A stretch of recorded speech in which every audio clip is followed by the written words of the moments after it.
asalaamaaleykum wa rahmatullah yéen ñuy suivre Paradise Info siyaare nañ leen bu baax a baax ñaanal leen yàlla te di sàkku seen ñaan bu wér a wér ñu ñëwaat ak yéen ci seen horaire de prière seen waxtu julli mu war a commencer le 25 septembre ba 1er octobre waxtu fajar dañ ko jëli 5h44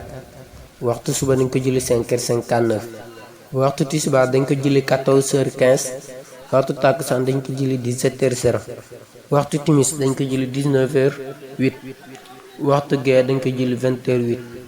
mu war a am le 25 septembre ba 1er octobre te di leen ñaanal lépp lu ci waaye julli suñ borom bi nangul ko di leen jéggalu tamit ci gëj a dugal horaire de prière yi ndax xat-xati jamono ji rek di leen ñaan nag ngeen abonné ci chaîne bi te bësale cloche de notification bi